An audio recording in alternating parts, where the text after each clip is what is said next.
Seigneur, aujourd'hui, je vais parler sur le thème qui est intitulé « Déjouer le piège de l'argent ». Déjouer le piège de l'argent. Bien-aimés dans le Seigneur, Dieu créa la terre en 6 jours. Et le 7e jour, il se reposa. Dieu avait donné à Adam et Ève des instructions. Il leur avait dit, vous ne mangerez pas du fruit de l'arbre défendu. Puis le diable est venu. Ils en ont mangé. Ils ont péché. Alors Dieu, dans sa bonté, dans son amour, Dieu a fait quelque chose. Dieu a décalé le péché. Il a fait porter le péché sur un animal. Il a revêtu Adam et Ève de peau de bête. Et il a fait couler le sang de cet animal. Alléluia. Bien-aimés dans le Seigneur, Dieu a dit à Adam et Ève, il leur a dit, dans Genèse, chapitre 3, verset 19, il leur a dit, c'est à la sueur de ton front que tu mangeras ton pain. C'est à la sueur de ton front que tu mangeras ton pain. Adam et Ève ont été chassés du jardin d'Éden. Et Dieu leur a dit, c'est à la sueur de ton front que tu mangeras ton pain. C'est ici, bien-aimé dans le Seigneur, qu'est entré le concept du travail. Il fallait travailler pour pouvoir manger. Certaines personnes ont commencé à se spécialiser. D'autres ont fait du blé, d'autres ont fait du riz, d'autres ont été bergers, etc., etc. C'est alors qu'il y a commencé à avoir un concept qui a été le troc. Certaines personnes troquaient du blé contre du riz, contre des légumes, etc. Alléluia. Amen. Puis est venu ensuite l'argent. Est venu l'argent. C'est-à-dire, j'échange 1 kilo de farine contre de l'argent. J'échange de l'argent contre autre chose. C'était l'échange des biens et de services. On échangeait des biens et des services. Mais tout cela a commencé parce que Dieu a dit, c'est à la sueur de ton front que tu mangeras de ton pain. Amen. Les gens pensent que l'argent a été créé par l'homme. Mais c'est Dieu, ça a été la conséquence de la décision de Dieu. Alléluia. Amen. Et bien aimé dans le Seigneur, l'argent est une médaille à double tranchant. D'un côté se trouve la bénédiction que peut apporter l'argent, mais d'un autre côté, l'argent peut mener à la malédiction. Et nous allons en parler aujourd'hui. Nous allons étudier les Écritures aujourd'hui pour savoir déjouer le piège de l'argent. La Bible dit, dans le premier épître Timothée, chapitre 6, verset 10.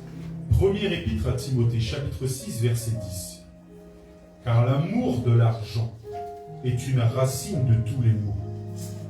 Et quelques-uns, en étant possédés, se sont égarés loin de la foi et se sont jetés eux-mêmes dans bien des tourments.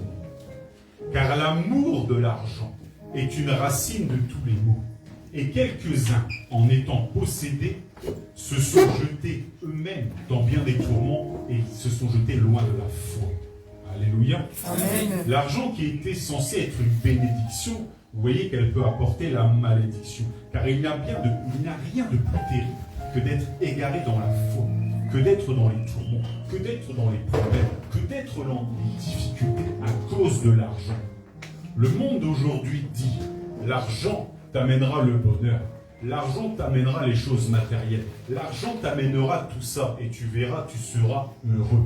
Mais Dieu dit que l'amour de l'argent, c'est une racine qui cause des problèmes. L'amour de l'argent, c'est quelque chose qui peut faire tomber un chrétien.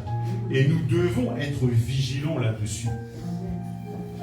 La Bible dit, dans le deuxième épître Timothée, chapitre 3, versets 1 à 2, deuxième épître Timothée, chapitre 3, versets 1 à 2, sache que dans les derniers jours, il y aura des temps difficiles, car les gens seront égoïstes, amis de l'argent. Alléluia. Amen. Nous sommes dans les temps de la fin. Nous sommes dans les temps de la fin, parce que les signes du retour du Seigneur Jésus-Christ sont là. Et dans cette génération où nous sommes, il y a un problème. Et ce problème, c'est l'amour de l'argent. Les gens sont égoïstes, nous dit l'apôtre Paul, animés par le Saint-Esprit. Et ils sont amis de l'argent. C'est ça les deux caractéristiques premières des gens de la fin des temps. Mais nous, bien-aimés dans le Seigneur, nous sommes chrétiens. Nous, bien-aimés dans le Seigneur, nous sommes disciples de Jésus-Christ. Nous ne voulons pas ressembler au monde. Nous voulons ressembler à notre Dieu. Nous ne voulons pas aller avec le monde. Nous voulons aller dans la gloire avec Jésus-Christ. Nous voulons, bien-aimés dans le Seigneur, être enlevés lorsque Jésus-Christ viendra pour aller avec lui dans les cieux. Amen. Oui, bien-aimés dans le Seigneur, ne sois pas trop concentré sur l'argent. Sois concentré premièrement sur le royaume des cieux. Amen. Jésus-Christ a dit, cherchez premièrement le royaume des cieux et tout le reste vous sera donné par-dessus. Bien-aimé dans le Seigneur, toi qui es ici, toi qui es venu adorer, louer ton Dieu aujourd'hui, tu prouves par là que tu cherches premièrement le royaume des cieux. Tu cherches premièrement à être en connexion avec ton Dieu et ton Dieu te fera du bien pour cela au nom de Jésus-Christ. Alléluia. Toi qui es dans les études, tu y arriveras. Le bac est devant toi, le BTS est devant toi et tu y arriveras. Et tu feras honneur à tes parents au nom de Jésus-Christ. Alléluia. Toi qui es dans le travail, toi qui attends la promotion, tu la verras, tu l'auras parce que tu te concentres sur le royaume des cieux au nom de Jésus-Christ. Alléluia. Est-ce qu'on peut acclamer le rémunérateur de notre foi?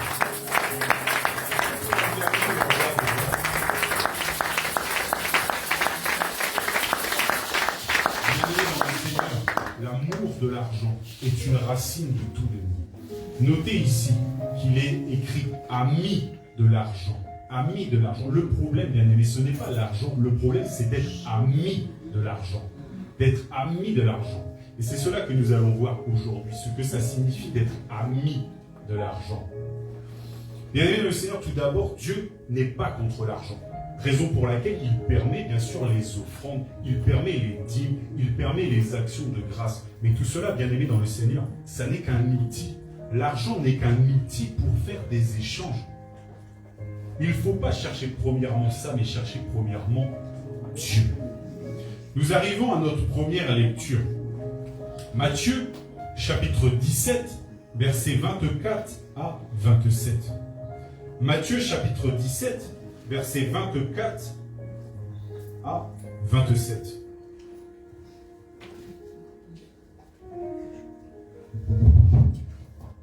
Si nous pouvons nous lever pour honorer la parole de Dieu, s'il vous plaît. Matthieu, chapitre 17, versets 24 à 27. Lorsqu'ils arrivèrent à Capernaum, ceux qui percevaient les 2 drachmes s'adressèrent à Pierre et lui dirent: votre maître ne paye-t-il pas les 2 drachmes? Oui, dit-il. Et quand il fut entré dans la maison, Jésus le prévint et dit: tout ensemble, Simon, les rois de la terre, de qui perçoivent-ils des tribus ou des impôts, de leurs fils ou des étrangers? Il lui dit: des étrangers. Et Jésus lui répondit: les fils en sont donc exempts. Mais, pour ne pas les scandaliser, va à la mer, jette l'hameçon, et tire le premier poisson qui viendra, ouvre-lui la bouche, et tu trouveras un stataire. Prends-le et donne-le pour moi et pour toi. Parole du Seigneur. Alléluia. Est-ce qu'on peut acclamer le roi d'Amen?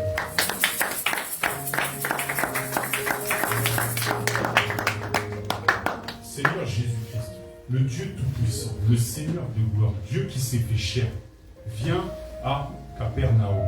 Il vient ici à Capernaum. Et à cette époque, il y avait des péages sur les routes à l'entrée des villes. C'est-à-dire qu'avant de pouvoir passer par ce chemin, avant de pouvoir entrer, il fallait payer, il fallait donner de l'argent. Le Seigneur Jésus-Christ arrive à Capernaum. Il arrive ici. Et les gens des impôts lui disent, ils disent à Pierre, votre maître ne paie-t-il pas les 2 drachmes? Les 2 drachmes ici, c'était la monnaie de l'époque. Ici, c'est les 2 € de l'époque. Alléluia. Amen. Il y avait ici 2 drachmes à donner. Jésus-Christ est Dieu, bien aimé dans le Seigneur. Il aurait pu dire aux gens, non, je suis l'Éternel. C'est moi qui ai créé toutes choses, je ne donnerai pas l'argent. Mais Jésus-Christ n'a pas fait comme ça. Jésus-Christ n'a pas fait comme ça. Il a dit à Pierre, il a dit à Pierre le pécheur, il a dit à Pierre le pécheur, il lui a dit, va. Il lui a dit, va à la mer, jette l'hameçon, et tu pêcheras un poisson. Ici, bien aimé dans le Seigneur, c'est une question de foi. Pierre était un pécheur. Rappelez-vous, Jésus a été le voir et lui a dit « Suis-moi et tu seras pécheur d'hommes ». Il était en train de jeter le filet à ce moment-là. Et il a été avec le Seigneur Jésus-Christ. Il l'a suivi. Et là encore une fois, le Seigneur lui dit « Va pêcher, jette l'hameçon dans la mer. » Et il lui dit « Tu pêcheras un poisson, et dans la bouche de ce poisson, il y aura un statère. Et ce statère, ça représente entre 2 et 4 drachmes de l'époque. Donc plus qu'assez qu'il ne fallait pour payer le péage. » Pierre a entendu cela. Il a entendu le Seigneur lui dire « Va ». Pierre pensait peut-être que Jésus-Christ allait faire pleuvoir l'argent. Il pensait peut-être que Jésus-Christ allait faire un trou dans la terre et sortir l'argent. Il pensait peut-être que Jésus-Christ allait persuader, parce qu'il a des capacités surnaturelles, pour passer le péage en disant « C'est moi qui ai créé la terre, pas de péage pour moi ». Alléluia. Amen. Il aurait pu faire cela. Mais il a voulu tester Pierre. Il a voulu tester son serviteur. Et bien aimé dans le Seigneur, Dieu chaque jour avec l'argent te teste. Chaque jour avec l'argent, il te teste. Il a dit à Pierre, prends l'hameçon. Pierre sait très bien que parfois, quand il allait à la pêche, il revenait bredouille. Il revenait sans rien. Et pourtant, il a dit, va, prends l'hameçon. Mais cette fois-ci, Pierre, tu ne vas pas avoir qu'un simple poisson. Tu vas avoir un poisson avec de l'argent. Alléluia. C'est encore plus difficile. C'est déjà difficile d'avoir un poisson, mais là, il va y avoir un poisson avec de l'argent. Pierre s'est dit en lui-même, mais Seigneur, je suis pécheur. J'ai péché, j'ai tout le temps péché. Je n'ai jamais vu de poisson avec de l'argent. Et toi, tu me dis d'aller là, pêcher, alors que nous n'avons même pas préparé nos lignes. Alléluia. Pierre a dit, Seigneur, très bien, sur ta parole, j'irai. J'irai. C'est une question de foi, mon frère, ma soeur. C'est une question de foi. Il a pris l'hameçon, il l'a jeté dans la mer. Bien-aimé dans le Seigneur, je veux que toi aussi, tu jettes par ta foi l'hameçon. Je veux que tu jettes l'hameçon dans la mer des bénédictions que Jésus-Christ a pour toi. Bien-aimé dans le Seigneur, si tu y vas avec foi, dans la prière, je veux que dans la prière, tu jettes l'hameçon et que tu récoltes la santé, que tu pêches la richesse, que tu pêches le travail, que tu pêches la famille, que tu pêches la solution à tes problèmes au nom de Jésus-Christ. Oui, bien-aimé dans le Seigneur, c'est une question de foi. Pierre a jeté l'hameçon, le poisson est venu et il y avait l'argent. L'argent était là. Il a pris l'argent, il a été l'amener, ils ont payé le péage et ils ont pu être en règle avec les gouvernements de ce monde. Bien aimé dans le Seigneur, la Bible dit, payez l'impôt à qui vous devez l'impôt. Paye l'impôt à qui tu dois l'impôt, pas de problème. Et Jésus-Christ ici nous montre qu'il faut payer. Il faut payer et nous payons. Alléluia. Mais Dieu ici montre aussi que l'argent n'est qu'un outil pour passer le péage, un outil pour aller ailleurs. Mais Dieu montre aussi ici qu'il crée la richesse. Il crée la richesse et la bénédiction à partir de rien par ta foi. Amen. Par ta foi. Tu seras bien aimé dans le Seigneur, rémunéré par ta foi. Cherchez premièrement le royaume des cieux et tout sera te donné par-dessus. Reçois, bien aimé dans le Seigneur, du royaume des cieux au nom de Jésus-Christ. Alléluia. Est-ce qu'on peut acclamer le roi des rois?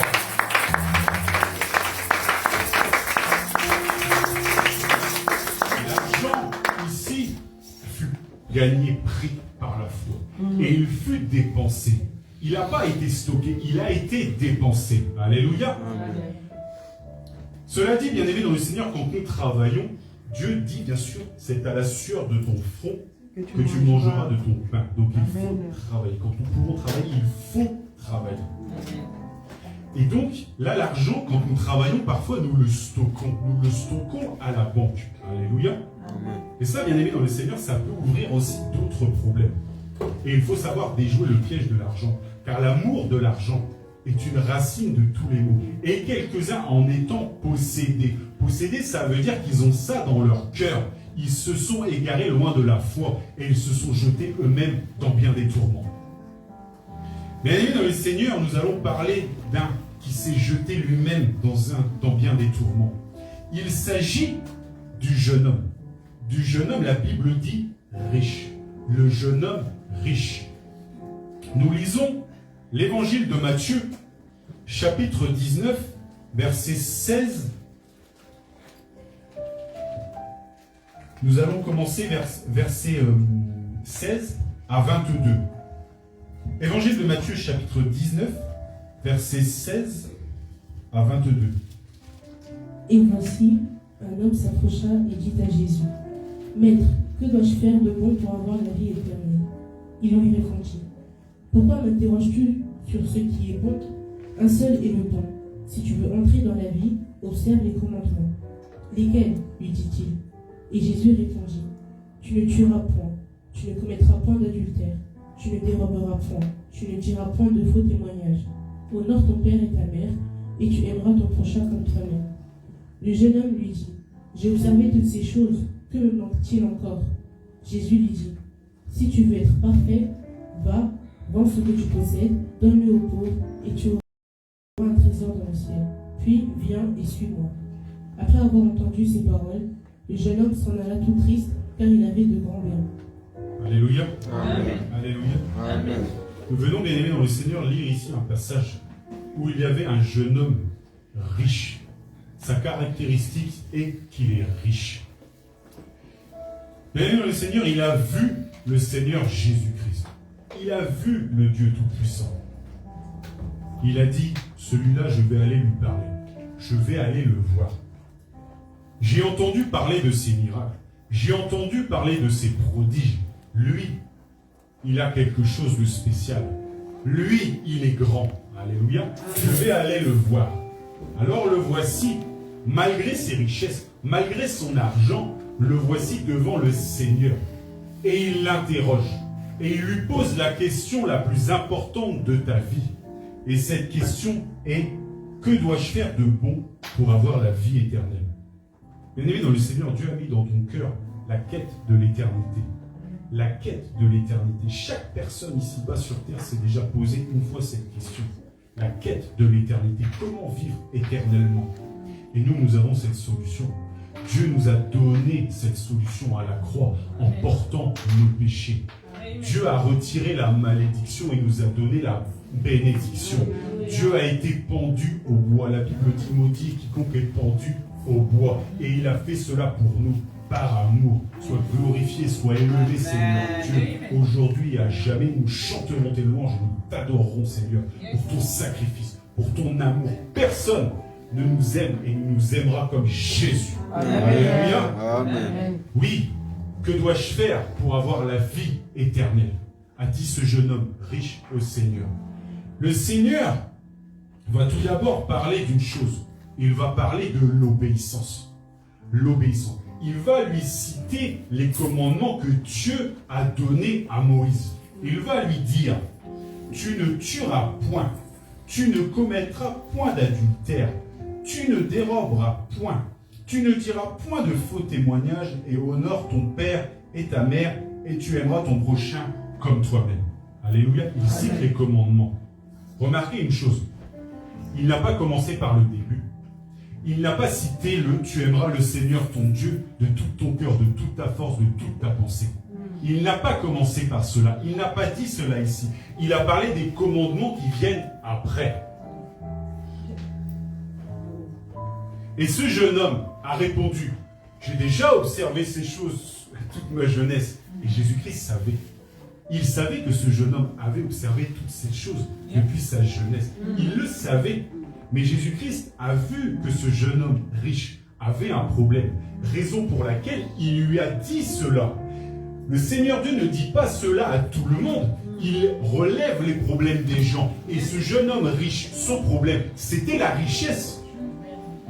Raison pour laquelle il lui a dit, vends tout ce que tu as et donne-leur aux pauvres. Et tu auras un trésor dans le ciel.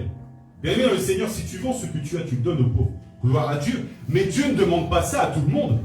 Dieu a demandé cela à cet homme riche parce que sa richesse était un problème pour lui. Il lui a dit, vends tout ce que tu as. Il lui a dit, puis viens et suis-moi. Pourquoi lui a-t-il dit de vendre tout cela? Parce que ce jeune homme riche, il était lié par son argent. Il était piégé par son argent. Oui, il faisait de bonnes choses, mais il n'était pas sauvé. Parce que pour être sauvé, ça ne s'achète pas à prix d'argent, c'est donné par grâce, au moyen de la foi, qui est en Jésus-Christ. Alléluia. Le rémunérateur de ta foi. Il n'y a que lui qui te délivre, il n'y a que lui qui te sauve. Alléluia. Bien-aimé dans le Seigneur, ce jeune homme-là, il était riche. Il était riche, mais il avait un problème. Dans son cœur, il sentait qu'il y avait un problème. Du matin au soir, il pouvait manger. Du matin au soir, il avait des serviteurs. Du matin au soir, il avait tout ce que son cœur désirait. Mais quand il a vu Jésus-Christ, il a vu qu'il était pauvre. Il a vu qu'il était nu. Il a vu qu'il était aveugle. Comme l'église de Laodicée dans le livre de l'Apocalypse. Parce que bien qu'il soit riche, il était pauvre, il était nu, il était aveugle, parce qu'il n'avait pas Jésus.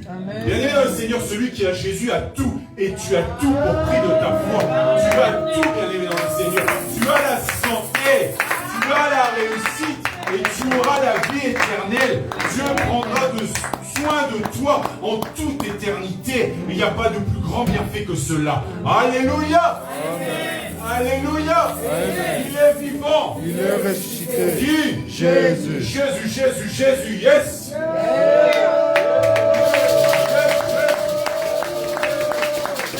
jeune homme riche, il est venu. Il avait son problème, il a parlé à Jésus. Jésus a fait le diagnostic, il a dit, vends. Il a dit, vends tout ce que tu as et suis-moi. Suis-moi. Suive le Seigneur. Jésus-Christ a dit, la vie éternelle, c'est qu'ils te connaissent, toi, le seul vrai Dieu. Donc, il faut suivre le Seigneur Jésus. Il faut suivre le Dieu Tout-Puissant. Mais ce jeune homme-là, il est reparti tout triste.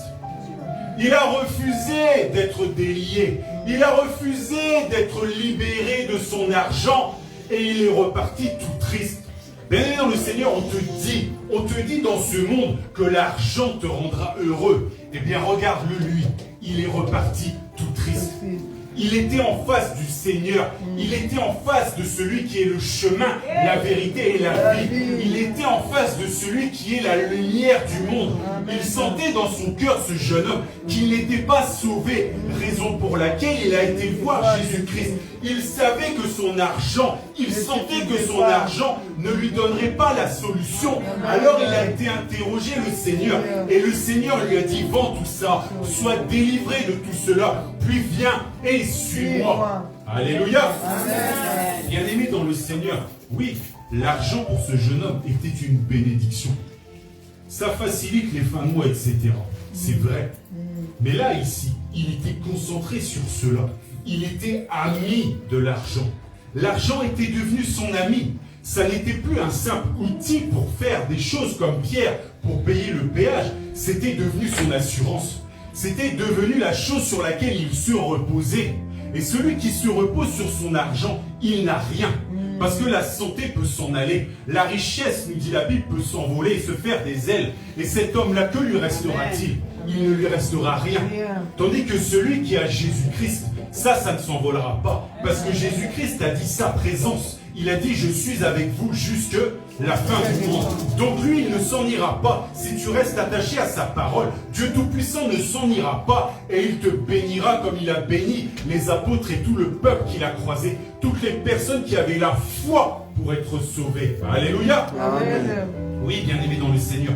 Le jeune homme, il est reparti tout triste. Lui qui était riche, lui qui avait du pouvoir, lui qui avait de la renommée, il est reparti tout triste. Déjouer, bien aimé dans le Seigneur, déjouer le piège de l'argent. Ce jeune homme était amoureux de son argent. Il ne voyait pas sa vie sans son argent. Amen. Il n'avait pas le temps pour vraiment prier. Non, il devait gagner de l'argent. Et il n'avait pas de temps pour aller au temple le dimanche ou prier le Seigneur. Il n'avait pas de temps. Il devait utiliser son argent. Il n'avait pas prié pour ses problèmes. Il n'y allait pas parce qu'il se disait « j'ai mon argent ». Mais son argent, c'est une fausse sécurité. C'est une fausse sécurité. Ça nous parle de la femme qui avait la perte de sang. Elle aussi a dit « j'ai de l'argent. J'ai de l'argent. Je vais aller voir les médecins. Je vais les payer. et voici je guérirai. Elle a pris son argent. Elle a vu peut-être le médecin le plus renommé du coin. Elle lui a dit, voici l'argent, guéris-moi, je me repose sur l'argent. Mais elle n'a pas été guérie. Amen. Elle n'a pas été guérie. Et son problème a été en empirant. Mais un jour, bien aimé, elle a vu le Seigneur Jésus-Christ qui passait. Amen. Elle l'a vu. Et elle a dit, si je puis seulement toucher le bord de son vêtement, je serai guérie. Cette femme ne se reposait plus sur son argent, il n'y en avait plus. Elle avait tout dépensé à un médecin qui n'avait rien fait.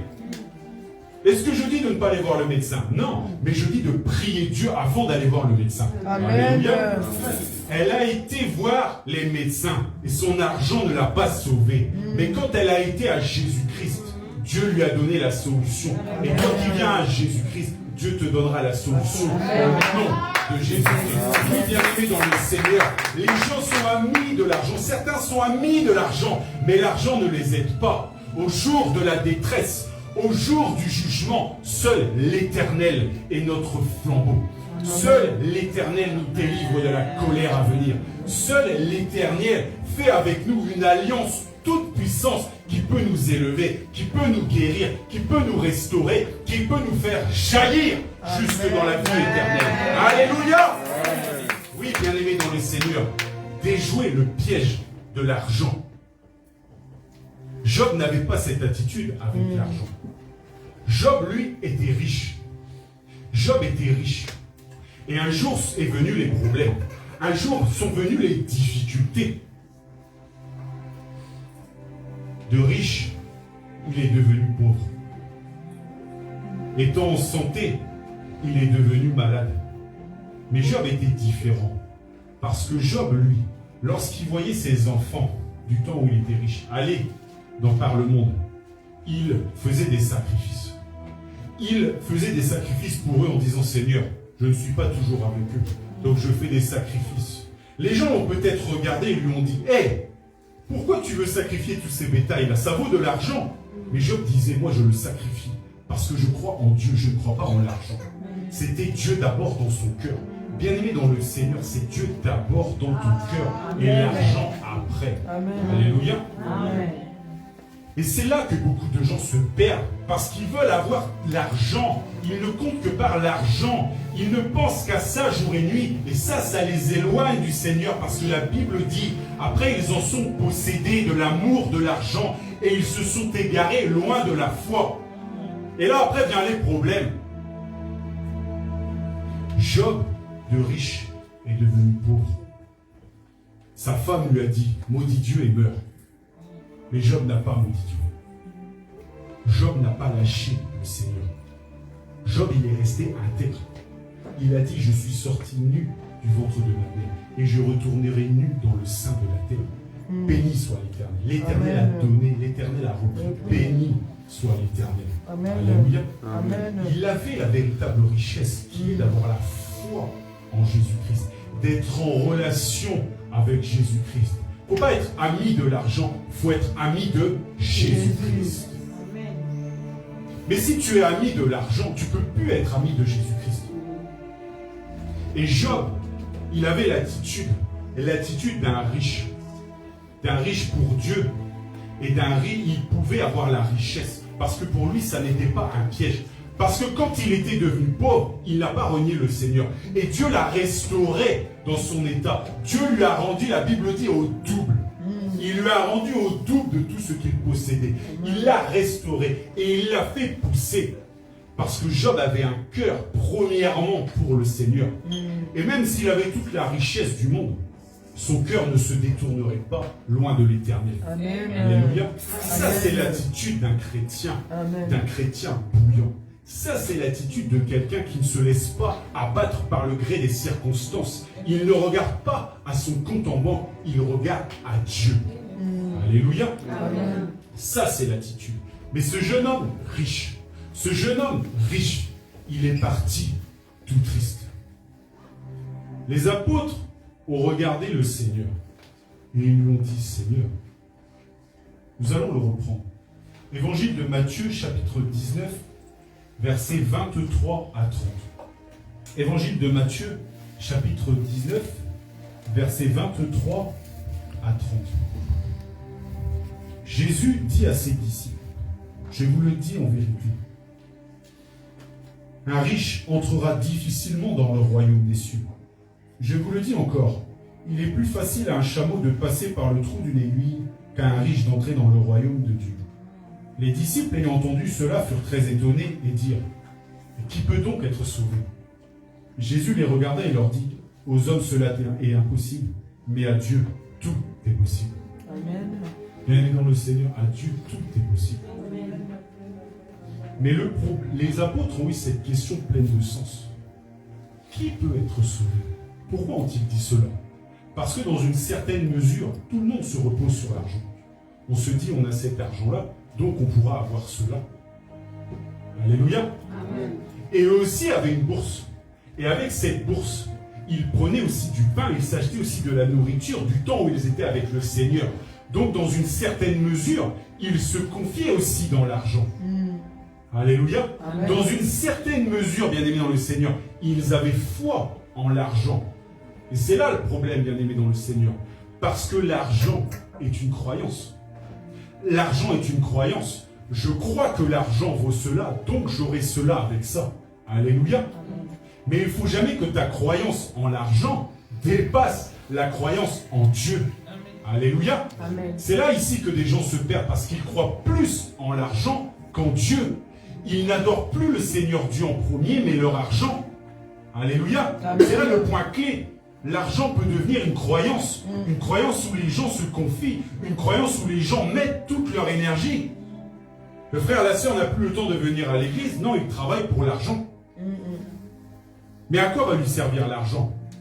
Un homme riche, un jour s'est posé où ses greniers étaient remplis. Vous connaissez l'histoire. Il a dit, mon âme, repose-toi. J'ai des biens pour les années à venir. Tout va bien, c'est merveilleux. Mais Dieu lui dit, pauvre, fou, aveugle, tu ne sais pas que ce soir même ton âme te sera demandée. Et quand il va aller là-haut, devant le jugement céleste, il va dire quoi? Il va dire, hé, mes greniers étaient pleins. Alléluia. Amen. Ça lui sert de rien. Amen. Tu ferais mieux, bien-aimé dans le Seigneur, d'être plein de la foi en Jésus-Christ. Oh, c'est le Seigneur Jésus-Christ qui a fait couler son sang pour ton pardon. Et quand tu arrives au tribunal céleste et que tu dis, oui Seigneur Dieu, je suis plein de foi en toi, c'est là que la grâce tombe, c'est là que la grâce te localise et tu jaillis dans la vie éternelle. Amen. Alléluia. Laisse les greniers pleins aux autres si tu l'as. Gloire à Dieu. Mais tout ceci n'est qu'une chimère. Tout ceci ne peut que te servir pour les choses matérielles. Ce n'est que temporaire. Les vraies richesses, là, c'est Dieu qui les donne. Amen. C'est Dieu qui les donne. Et c'est premièrement la vie éternelle. Amen. Cet homme riche, ce jeune homme riche, en vendant ses biens, en vendant tous ses biens et en le donnant aux pauvres, il aurait eu les récompenses célestes.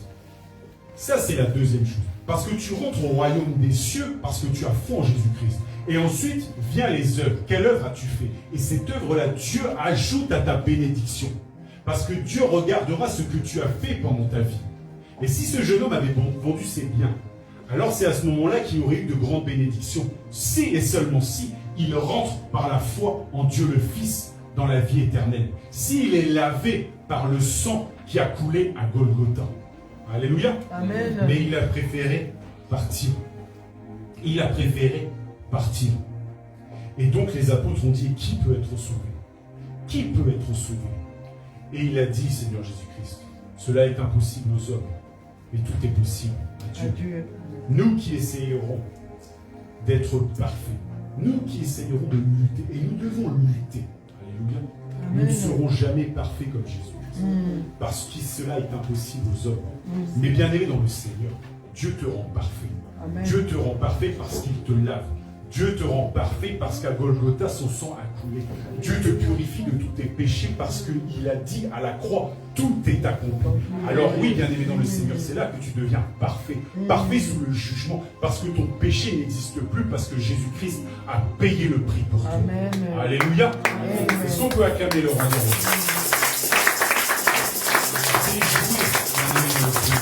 Déjouer le piège de l'argent. Déjouer le piège de l'argent. Cherche premièrement le royaume des cieux. Que ton cœur soit attaché à sa parole. Prends du temps à méditer sa parole. Prends du temps pour prier.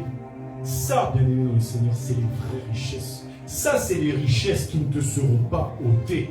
Demain, ton compte peut être fermé. Mais Dieu, lui, ouvre ta porte pour la vie éternelle. Dieu a préparé une place pour toi. Et cela, bien aimé dans le Seigneur, personne, je dis bien personne, ne pourra te le retirer. Parce qu'il est Dieu, parce qu'il est tout-puissant et parce que tous les cheveux de ta tête sont comptés. Alléluia. N'oublie jamais cela. Et toujours les yeux tournés vers le rémunérateur de ta foi. Il y a un homme un jour qui a donné sa vie à Jésus-Christ. Il a tourné les regards vers Jésus-Christ. Sa famille l'a renié. Sa famille l'a rejeté. Ses amis lui ont dit, tu es entré dans quelque chose là qui est mauvais. Ils l'ont tous réprimandé. Cette personne est sortie devant sa maison. Elle a dit, Seigneur Dieu, cette grosse maison, ces 4 chambres, ce garage, tout ça, Seigneur Dieu, tout ça c'est qu'un tas de cailloux. Tout ça c'est qu'un tas de cailloux. Si je dois être dehors, alors Seigneur Dieu, je serai dehors parce que je serai avec toi. Tout cela, ça n'est qu'une chimère, ça n'est qu'un piège. Si je dois perdre tout cela, alors je le perdrai. Alléluia. Amen. Mais Dieu n'a pas permis qu'il perde tout cela. Mais Dieu a testé son cœur pour savoir s'il était attaché premièrement au royaume des cieux ou s'il était attaché premièrement à ses richesses. Alléluia. C'est des gens comme cela que Dieu utilise puissamment. Des gens dont le cœur est attaché à sa parole. La Bible dit que si vous êtes fidèles dans les moindres choses, on vous confiera les véritables. Amen. Bien-aimé dans le Seigneur, sois fidèle dans les moindres choses, dimanche après dimanche. Sois fidèle dans tes prières, dimanche après dimanche, jour après jour, année après année. Et Dieu te récompensera au nom de Jésus-Christ. Il te confiera les véritables richesses. Il te confiera les véritables richesses. Amen. Toi qui n'es personne aujourd'hui, demain, dans la gloire, tu seras quelqu'un parce que Jésus-Christ va t'élever au nom de Jésus-Christ. Alléluia. Amen. Alléluia. Amen. Est-ce qu'on peut acclamer le roi des rois?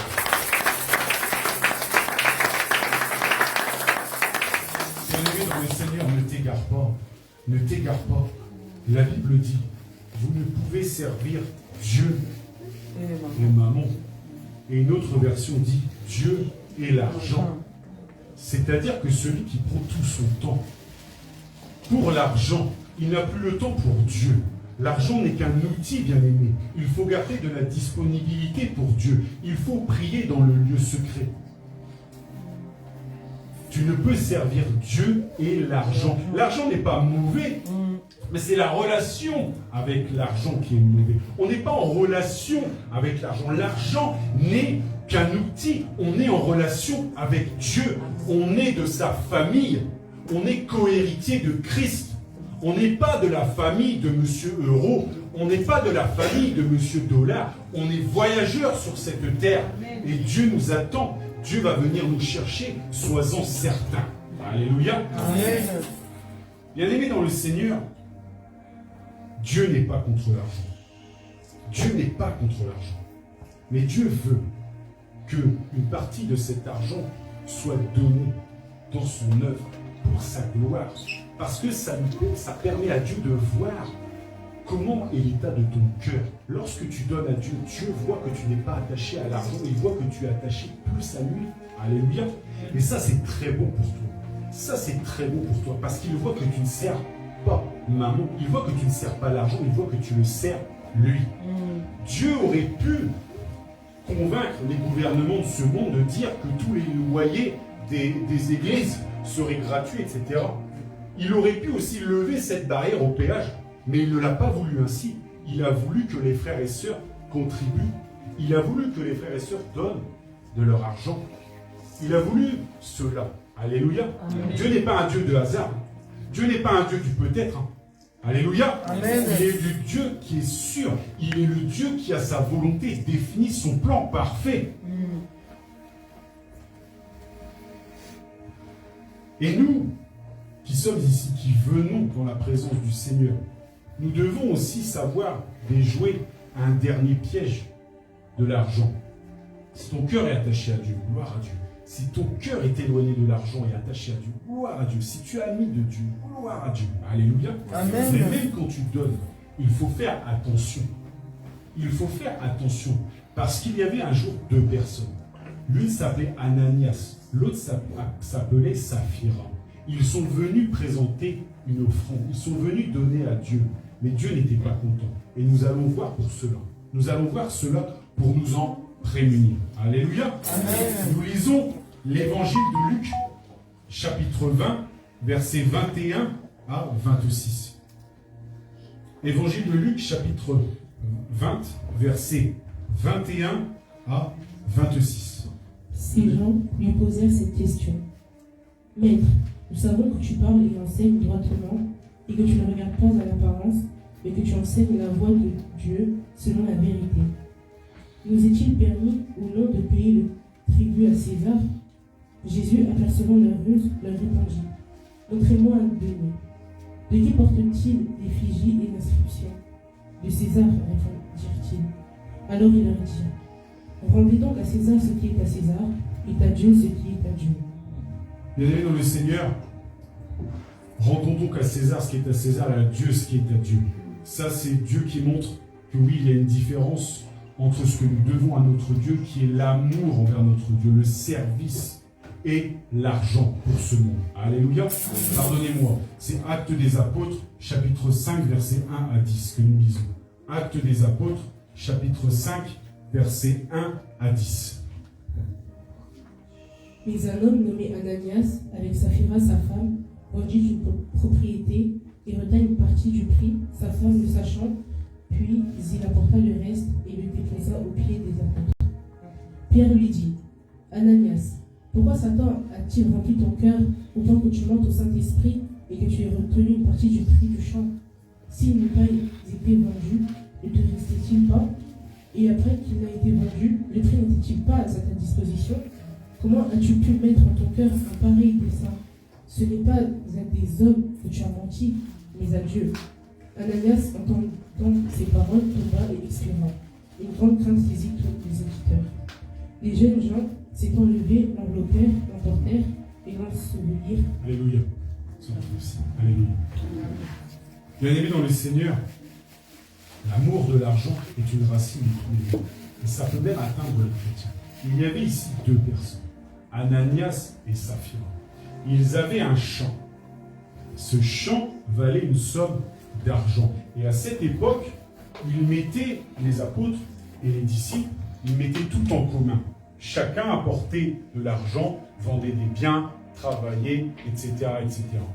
Mais un jour, bien aimé dans le Seigneur, Ananias et Saphira se sont présentés. Ils avaient un champ. Ce champ valait 100. Ils ont dit en leur cœur, l'un à l'autre, nous allons dire à Pierre que nous avons acheté que nous avons vendu ce champ 50.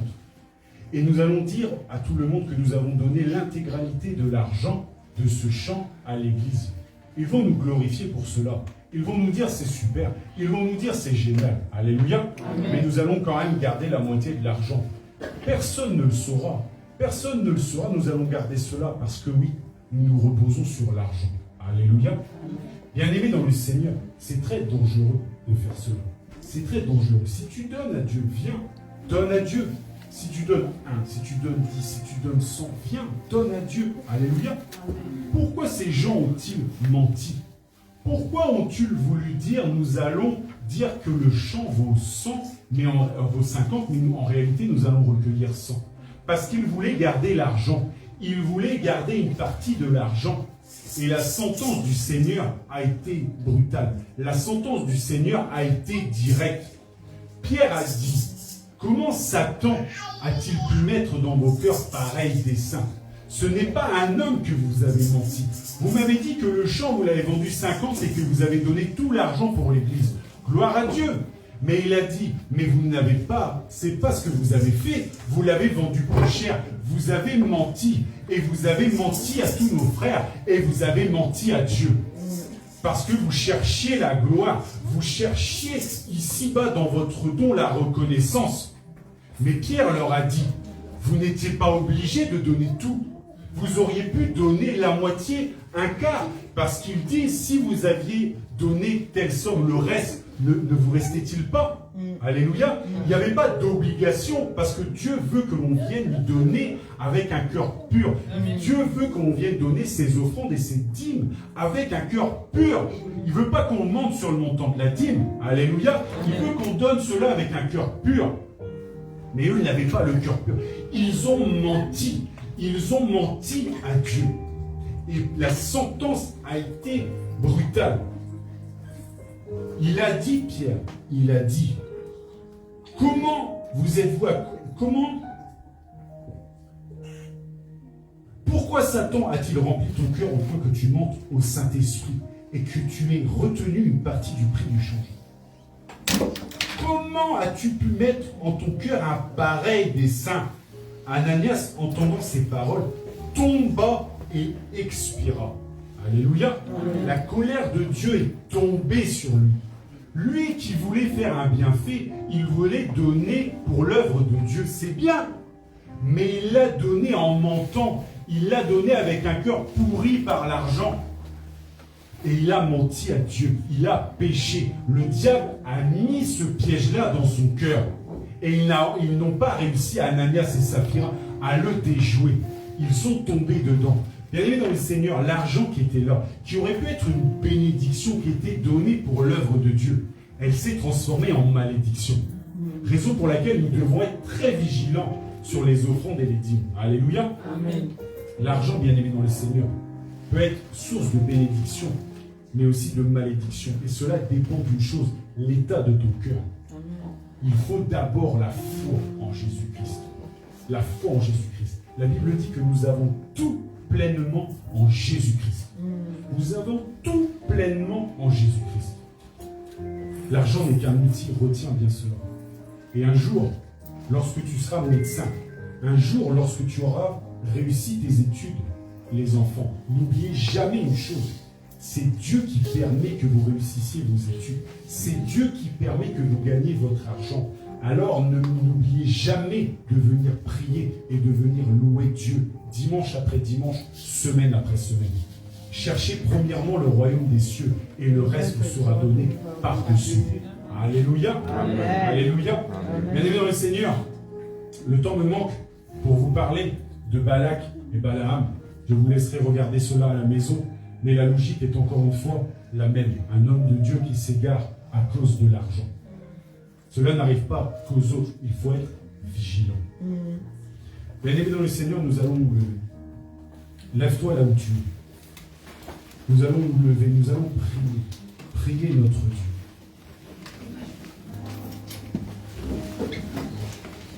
Le temps, les richesses que nous mettons de côté peuvent parfois altérer notre cœur.